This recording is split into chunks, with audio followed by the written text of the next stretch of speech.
Assalamualaikum warahmatullahi wabarakatuh. Selamat siang, Om Swastiastu, Namo Buddhaya, dan salam kebajikan.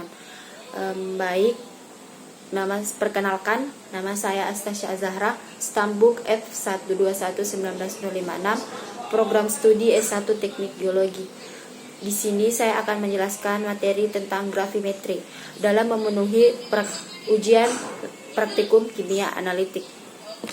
Baik, saya akan menjelaskan materi tentang gravimetri.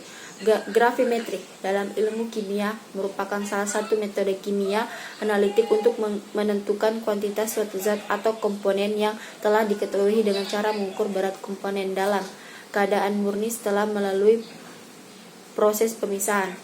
Analisis gravimetri melibatkan proses isolasi dan pengukuran berat suatu unsur atau senyawa tertentu. Metode gravimetri merupakan waktu yang cukup lama. Adanya pengotor pada konstituen dapat diuji dan bila perlu faktor koreksi dapat digunakan.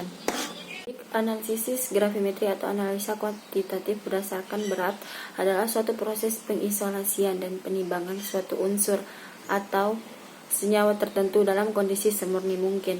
Analisis gravimetri berkaitan dengan perubahan suatu unsur atau radikal yang akan ditentukan kandungannya menjadi senyawa murni yang stabil yang dapat diubah menjadi bentuk cocok untuk ditimbang.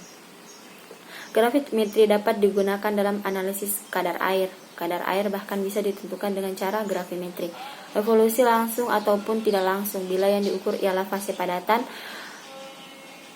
dan kemudian fase gas dihitung berdasarkan padatan tersebut, maka disebut gravimetri. Evolusi tidak langsung untuk penentuan kadar air suatu kristal dalam senyawa hidrat dapat dilakukan dengan memanaskan senyawa yang dimaksud pada suhu 110-130 derajat Celcius. Berkurangnya berat sebelum pemanasan menjadi berat sesudah pemanasan merupakan berat air kristalnya. Baik, yang selanjutnya adalah proses pengendapan. Dasar yang paling penting dalam analisis gravimetri adalah bahan yang akan diendapkan.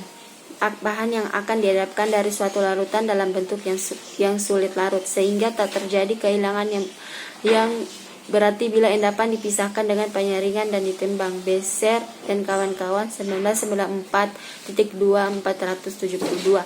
Pengendapan dilakukan sedemikian rupa sehingga memudahkan proses pemisahannya. Misalnya Ag diendapkan sebagai AgCl, dikeringkan pada suhu 130 derajat Celcius, kemudian ditimbang sebagai AgCl, kemudian dibakar dan ditimbang. Aspek yang perlu diperhatikan pada metode tersebut adalah endapannya mempunyai kelarutan yang kecil sekali dan dapat dipisahkan secara filtrasi. Kedua, secara fisik, endapan sedemikian rupa sehingga mudah dipisahkan dari larutannya dengan filtrasi, dapat dicuci dan menghilangkan pengotor.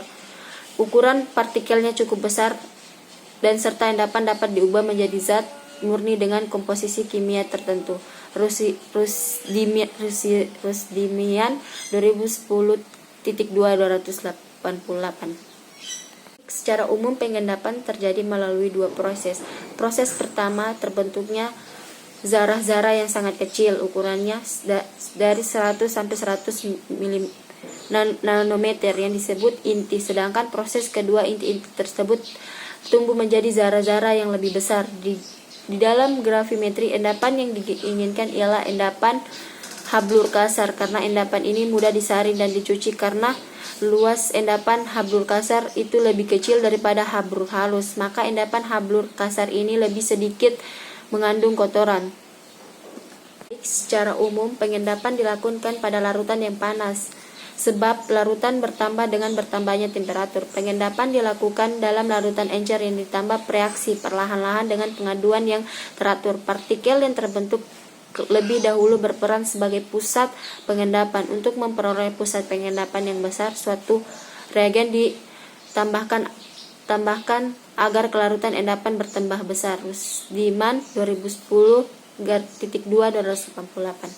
Baik, sampai sini materi yang bisa saya berikan. Semoga bermanfaat untuk orang-orang yang menontonnya. Wassalamualaikum warahmatullahi wabarakatuh.